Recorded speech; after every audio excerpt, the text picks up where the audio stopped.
Apple's been claiming this new second generation iPad Pro makes for a good laptop when paired with the Magic Keyboard. The Magic Keyboard is the little keyboard case combo thing that allows the iPad to be magically suspended in midair while you're typing. Kind of interesting. Today, we're going to see how durable each of these are together, since, last time around things didn't work out too well for the iPad Pro when it was all alone. Let's get started.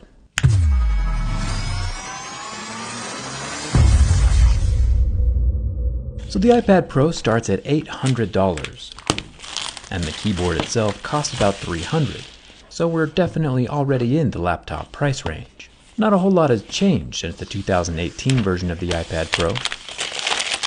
When compared to the first generation, there is one additional camera lens on the back, but other than that, these two tablets are exactly the same. Same dimensions and same thickness, and same microphone hole location on the side.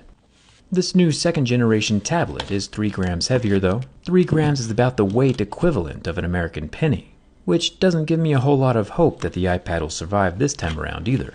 The first generation iPad cracked along the microphone hole in the side, and Apple, didn't move that microphone hole in the new version. It's still there, exactly in the center.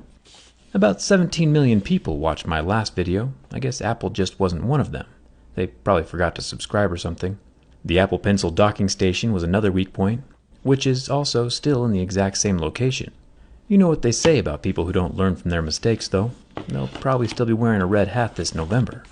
Inside the box we get our USB-C cord and our 18-watt charger, pretty standard. Taking a closer look at the Magic case, it's actually a rather impressive piece of technology. Magnets, which are definitely magical as far as I'm concerned, hold the iPad in place very securely. And then the dock itself holds the iPad upright, as if it were floating on air. I'm impressed. The individual keys are made from plastic, which is good, since they'll be touching the display every time the case closes. The softer we get on Mohs scale means the less wear and tear we'll have on the glass screen.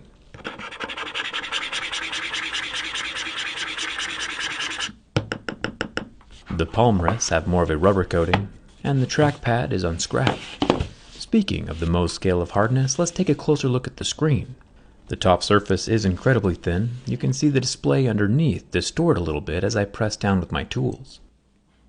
A plastic screen would scratch at a level 2 or 3, glass would scratch at a 5 or 6, and sapphire should start scratching at a level 8 or 9.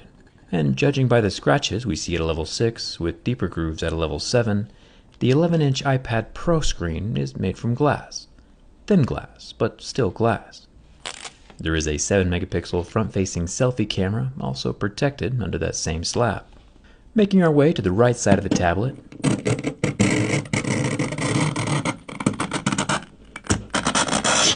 the whole thing is made from aluminum, except for the plastic docking station for the Apple Pencil. The plastic allows the pencil to charge, and the built-in magnets on the side are what hold the Apple Pencil in place. Down at the bottom of the iPad we have more metal, along with the dual bottom speakers and USB-C charging port. The left side is empty, except for the fatal microphone hole, just chilling there like the exhaust port on the Death Star. The top has 2 more speaker slots, 2 microphones, and a metal power button. All of the buttons on the iPad Pro are made from metal. The little golden circles on the back are for transmitting power and information between the dock attachments. The cameras over here on the back are rather interesting. There are 2 main cameras this time around, a 12-megapixel normal camera and a 10-megapixel ultra-wide camera, joined off to the side with a 3D LiDAR depth sensing camera. Apple is still yet again claiming to use sapphire on their camera lenses, but as we can see there is still damage at levels 6, 7, and 8. Where pure sapphire would not incur these grievances until levels 8 or 9.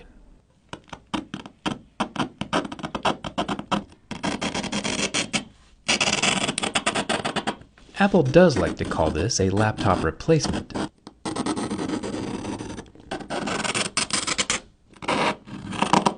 Even though not all apps can multitask.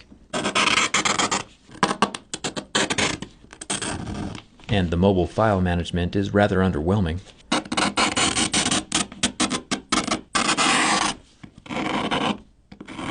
It does now allow for third-party mouse and keyboards to connect though, which is a step in the right direction, and pretty cool.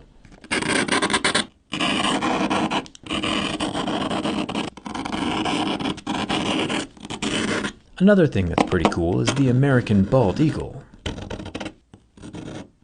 These guys used to be endangered here in the United States, but not anymore.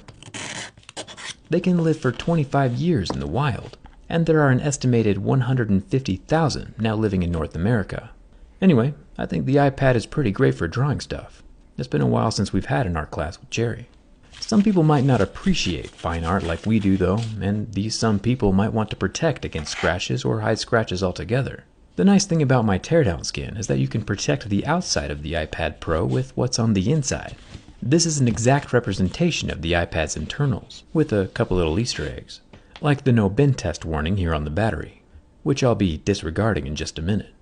It's also got the A12Z processor location and the 4-speaker audio system, and it even still works with the Magic Keyboard. I'll leave a link for my teardown skin with DBRAM down in the video description. Now, the screen of the iPad Pro is the exact same as the one from 2 years ago.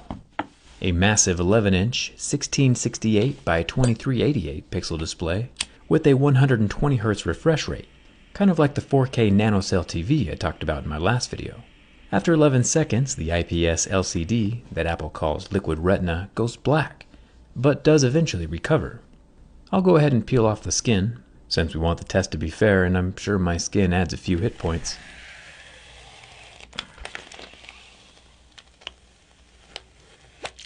There's our bald eagle again. America. We'll start by bending the 2nd generation iPad Pro inside the Magic Keyboard case, just to see what kind of structural protection it offers.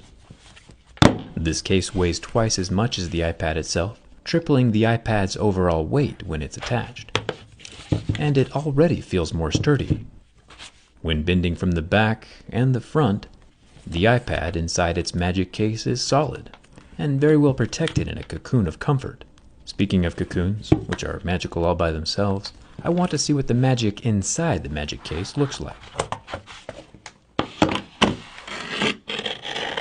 I can peel back the leathery peeling folio cover to reveal a bunch of white plastic. The exterior is much more difficult to peel away. Apple's glue is pretty intense. I guess I could always just buy one of MKBHD's cool little green magnet paper things. But finding the magnets manually is a bit more exciting.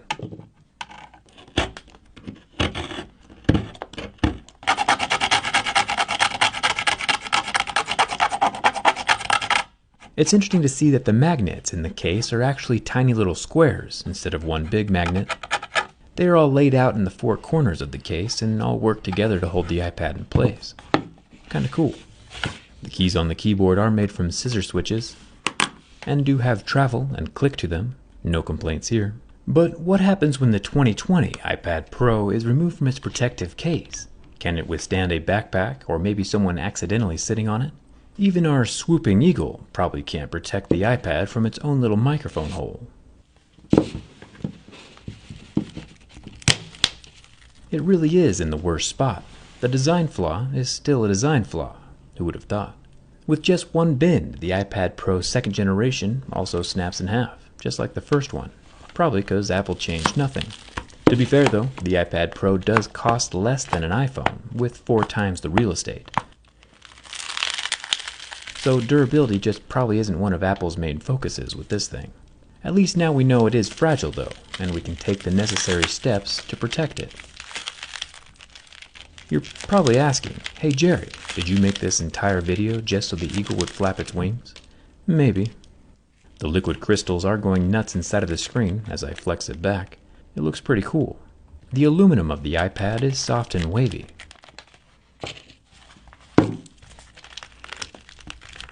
It's interesting that this time around the microphone hole tore open as expected, but the Apple Pencil dock remained intact. Last time it crinkled as well.